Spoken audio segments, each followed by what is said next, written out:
আপনারা কি জানেন গতকাল গভীর রাতে ইরানের আকাশে আসলে কি দেখা গেছে? ওটা কি কোনো সাধারণ উল্কাপাত ছিল, নাকি মহাযুদ্ধের প্রথম সিগন্যাল? সোশ্যাল মিডিয়ায় ভাইরাল হওয়া একটা ঝাপসা ছবি আর কিছু ভিডিও ক্লিপ কিন্তু বলছে গল্পটা আর শুধু হুমকির পর্যায়ে নেই। খেলাটা এখন আর টেবিলে নেই, খেলা চলে গেছে মাটির নিচে বাংকারে। সারা বিশ্ব যখন ঘুমাচ্ছিল তখন ইরানের কোনো এক গোপন লোকেশন থেকে আকাশের দিকে ছুটে গেছে আগুনের গোলা। দাবি করা হচ্ছে ওটা ছিল ইরানের ব্যালিস্টিক মিসাইলের সিক্রেট নাইট টেস্ট। আর এই টেস্টের টাইমিংটা লক্ষ্য করেছেন ঠিক সেই মুহূর্তে যখন হোয়াইট হাউস থেকে ডোনাল্ড ট্রাম্প বলছেন তার আঙুল ট্রিগারে রাখা আছে।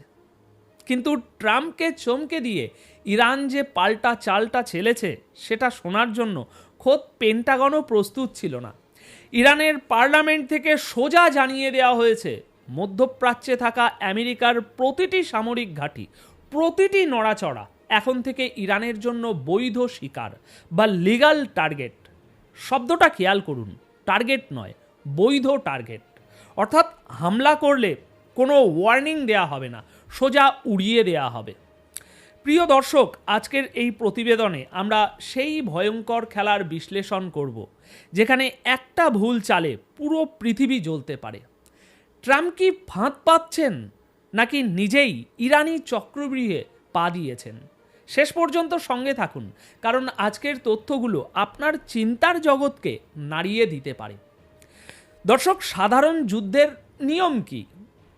একজন মারে আর একজন ঠেকায়। কিন্তু ইরানের স্ট্র্যাটাজি এবার সম্পূর্ণ আলাদা। গতকালকের একটি প্রতিবেদনে আপনাদেরকে জানিয়েছিলাম যে আমেরিকা হুমকি দিচ্ছে এখন ইরানকে, বলছে ট্রিগারে হাত আছে, কিছু বললেই করে দেব। কিন্তু আজ আমি আপনাদের মুদ্রার উল্টো পিঠটা দেখাই, যেটা মেন স্ট্রিম মিডিয়া চেপে যাচ্ছে। ইরানের পার্লামেন্টের স্পিকার মোহাম্মদ বাকির গালিবাফ, যিনি একজন ঝানু রাজনীতিবিদ, তিনি যে ভাষায় কথা বলেছেন সেটা কোনো কূটনৈতিক ভাষা নয়, ওটা ছিল যুদ্ধের ঘোষণা। তিনি পরিষ্কার বলেছেন, আমেরিকা যদি ইরানে একটা পতাকাও ফাটায় তবে এই পুরো অঞ্চলে আমেরিকার যত ঘাঁটি আছে, সেটা কাতার হোক, বাহরাইন হোক কিংবা ইরাক, সব কিছু ইরানের মিসাইল রেঞ্জের মধ্যে। বিষয়টা একটু জিওপলিটিক্যাল ম্যাপ দিয়ে ভাবুন। আমেরিকার শক্তি হলো তার ওই ছড়িয়ে থাকা ঘাঁটিগুলো, আর ইরান বলছে তোমার এই শক্তিই তোমার দুর্বলতা। ইরান জানে ওয়াশিংটনে বসে মিসাইল মারা সহজ, কিন্তু মধ্যপ্রাচ্যের ঘাঁটিতে বসে থাকা আমেরিকান সৈন্যদের প্রাণ বাঁচানো কঠিন। ইরান সরকার এবং তাদের সেনাবাহিনী অর্থাৎ রেভলিউশনারি গার্ড আইআরজিসি তাদের ফোর্সকে হাই অ্যালার্ট বা স্ট্যান্ড বাই মোডে রেখেছে। এর মানে কি জানেন? এর মানে হলো মিসাইল কোঅর্ডিনেট সেট করা হয়ে গেছে, এখন শুধু একটা আদেশের অপেক্ষা। আপনারা খেয়াল করুন, সোশ্যাল মিডিয়ায় কিছু বিশ্বস্ত ওপেন সোর্স ইন্টেলিজেন্স অ্যাকাউন্ট দাবি করছে পারস্য উপসাগরের উপকূল ঘেঁষে ইরান তাদের ভারী ভারী মিসাইল লঞ্চারগুলো মুভ করা শুরু করেছে। কেন? কারণ ওখান থেকেই আমেরিকার নৌবহর বা নেভিকে সরাসরি হিট করা সম্ভব। বিষয়টাকে যদি আমাদের পাড়া মহল্লার ভাষায় বলি, আমেরিকা ভাবছে তারা মস্তানি করতে এসেছে, কিন্তু ইরান এখন আর খালি হাতে দাঁড়িয়ে থাকা কোনো দুর্বল প্রতিপক্ষ নয়। অবস্থাটা এমন যে আপনি ভাবছেন ফাঁকা মাঠে গোল দেবেন, কিন্তু আসলে আপনি এমন এক অন্ধকার গলিতে ঢুকছেন যার প্রতিটি ছাদ, প্রতিটি জানলা থেকে আপনার দিকে বন্দুক তাক করা আছে। ইরান পুরো এলাকাটাকে একটা মৃত্যুপুরীতে পরিণত করেছে, যেখানে ঢোকা সহজ কিন্তু বের হওয়া অসম্ভব। তারা জানে আমেরিকা আকাশপথে শক্তিশালী, তাই ইরান তাদের খেলাটা খেলছে মাটিতে এবং মিসাইল টেকনোলজিতে। আচ্ছা, আপনারা কি মনে করেন আমেরিকা এসব চুপচাপ দেখছে? মোটেও না। বাঘ যখন শিকারের জন্য ওত পাতে তখন আকাশের চিল কিন্তু আগে থেকেই সব দেখতে পায়। দর্শক, এই মুহূর্তের লেটেস্ট রিপোর্ট বলছে ইরানের মাথার উপর দিয়ে চক্কর কাটছে আমেরিকার MQ-4C ট্রাইটন ড্রোন। এটাকে সাধারণ ড্রোন ভাববেন না, এটা হলো আকাশের এক দৈত্যকার গোয়েন্দা। আবুধাবি থেকে উড়ে এসে এই ড্রোন এখন হরমুজ প্রণালীর উপর দিয়ে উঠছে। কেন এই নির্দিষ্ট জায়গা হরমুজ প্রণালী? কারণ এটা পৃথিবীর তেলের লাইফলাইন। ইরান যদি এই প্রণালী বন্ধ করে দেয় বা এখানে কোনো জাহাজে হামলা চালায়, তবে কাল সকালে আপনার বাইকের তেলের দাম 200 টাকা নয়, 500 টাকাও পার হতে পারে। আর আমেরিকা সেটা জানে, তাই এই ড্রোনগুলো দিয়ে তারা দেখছে ইরান তাদের ওই উপকূলীয় গুহাগুলো থেকে নতুন কোনো সারফেস টু এয়ার মিসাইল বের করছে কিনা, কিংবা কি করছে না করছে সেটা নজরদারি করতে। কিন্তু মজার ব্যাপার হলো ইরান এই নজরদারিকে পাত্তাই দিচ্ছে না। ইরানের সুপ্রিম লিডারের উপদেষ্টা আলী শাম খামিনি যে ভাষায় কথা বলেছেন তা শুনলে ট্রাম্পের গায়ে জ্বর আসবে। তিনি আমেরিকার এই দাদাগিরিকে স্রেফ তুড়ি মেরে উড়িয়ে দিয়েছেন। তিনি বলেছেন, আমাদের রেড লাইন ক্রস করার সাহস দেখিও না, হাত বাড়ালে সেই হাত কেটে ফেলা হবে। দর্শক, এখানেই আসল টুইস্ট। আমেরিকা ভাবছে তারা ইরানকে ভয় দেখাচ্ছে, আর ইরান উল্টো তাদের ড্রোন আর জাহাজের পজিশন ট্র্যাক করে পাল্টা ট্রাপ তৈরি করছে। ইসরায়েলের প্রধানমন্ত্রী নেতানিয়াহু এই আগুনে ঘি ঢালছেন। তিনি ট্রাম্পকে বোঝাচ্ছেন এটাই সুযোগ, ইরানের নিউক্লিয়ার প্রোগ্রাম ধ্বংস করার এখনই সময়।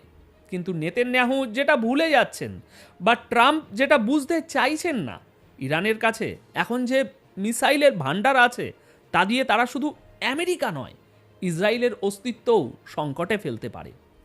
মহসিন রেজাই, ইরানের এক শীর্ষ নেতা, স্পষ্ট বলেছেন আগুন যদি জ্বলে তবে সেই আগুনে শুধু ইরান পুড়বে না, তেল আবিব আর হাইফাও ছাই হয়ে যাবে। আচ্ছা, এবার আসি সবচেয়ে সেন্সিটিভ জায়গায়। এতক্ষণ তো বাইরের যুদ্ধের কথা বললাম, কিন্তু ঘরের ভেতর, সেখানেও কি সব শান্ত? একদমই না। ইরানের ভেতরে গত কয়েকদিন ধরে যা চলছে সেটাকে অনেকে সরকার পতন আন্দোলন বলছেন। রাস্তায় আগুন জ্বলছে, খামেনির পোস্টার পোড়ানো হচ্ছে, তার মৃত্যুর খবরও আসছে, যদিও ফেক সেগুলো। খবরে বলা হচ্ছে বিক্ষোভে অন্তত 7 জনের প্রাণ গেছে। তেহরানের উত্তর থেকে দক্ষিণ সবখানে স্লোগান আর আগুন। এখন প্রশ্ন হলো, এই আন্দোলন কি স্বতঃস্ফূর্ত, নাকি এর পেছনে বাইরে থেকে কেউ কলকাঠি নাড়ছে? ডোনাল্ড ট্রাম্প হুট করে ঘোষণা দিলেন, ইরানের জনগণ ভয় পেও না, আমেরিকা তোমাদের বাঁচাতে আসছে। তিনি নিজেকে একেবারে মাসিহা, ত্রাতা হিসাবে দেখাচ্ছেন। বলছেন তার অস্ত্র লোড করা আছে, তিনি ইরানিদের মুক্ত করবেন। কিন্তু ভাই, একটু ইতিহাসটা ঘাটুন। ইরাককে মুক্ত করতে গিয়ে আমেরিকা কি করেছিল? লিবিয়াকে গণতন্ত্র দিতে গিয়ে আজ লিবিয়ার কি অবস্থা? আফগানিস্তান থেকে আমেরিকা পালানোর সময় প্লেনের চাকা ধরে মানুষ কিভাবে পড়ে মরেছে, সেই দৃশ্য কি আমরা ভুলে গেছি? ইরানের নেতারা ঠিক এই জায়গাটাতেই আঘাত করছেন। আলী শাম খামিনি মনে করিয়ে দিয়েছেন, আমেরিকার এই রেস্কিউ মিশনের মানে আমরা জানি। এর মানে হলো দেশটাকে শ্মশান বানানো।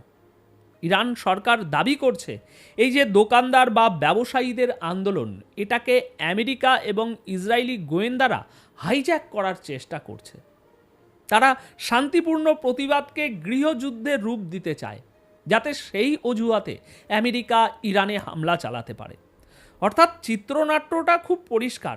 প্রথমে ভিতরে অস্থিরতা তৈরি করো, তারপর বলো মানবাধিকার রক্ষার জন্য আমরা হামলা করেছি। কিন্তু ইরানিরা কি এতই বোকা? ইতিহাস বলে, বাইরের শত্রু যখন আক্রমণ করে তখন ইরানের মানুষ ভেতরের সব বিভেদ ভুলে এক হয়ে যায়। ট্রাম্পের এই ত্রাতা হওয়ার নাটকই হয়তো ইরানের সরকারকে দেশের মানুষকে একজোট করার সুযোগ করে দিচ্ছে। তো দর্শক, পরিস্থিতি এখন এমন এক জায়গায় দাঁড়িয়ে আছে যেখানে যে কোনো মুহূর্তে বুম ব্লাস্ট হতে পারে। একদিকে আমেরিকার অত্যাধুনিক ড্রোন আর রণতরী, অন্যদিকে ইরানের গোপন মিসাইল সুড়ঙ্গ থেকে মিসাইল ক্ষেপণ, তাদের ডু অর ডাই মানসিকতা, এই সবই ইরান পরিষ্কার বার্তা দিয়েছে তারা ইরাক বা আফগানিস্তান হবে না, তারা হবে ভিয়েতনাম, যেখানে আমেরিকা ঢুকতে পারবে কিন্তু বের হতে পারবে না অক্ষত অবস্থায়। ট্রাম্প বলছেন লকড অ্যান্ড লোডেড, আর ইরান বলছে মেক মাই ডে। সুতরাং এই মুহূর্তে আমরা দাঁড়িয়ে আছি একটা বারুদের পাহাড়ের উপর। একটা ছোট্ট স্ফুলিঙ্গ, একটা ভুল ইনফরমেশান বা একটা মিসাইল টেস্ট আর পুরো পৃথিবী দেখবে তৃতীয় বিশ্বযুদ্ধের মহড়া। আমার শেষ প্রশ্ন আপনাদের কাছে, আপনারা কি মনে করেন ডোনাল্ড ট্রাম্প সত্যি ইরানের উপরে হামলা চালানোর সাহস করবেন, নাকি এটা কেবল তার চাপ সৃষ্টির একটা কৌশল? আর যদি এই যুদ্ধ লেগেই যায়, তবে এর আঁচ কি আমাদের দক্ষিণ এশিয়ায় এসে লাগবে না? তেলের দাম, ডলারের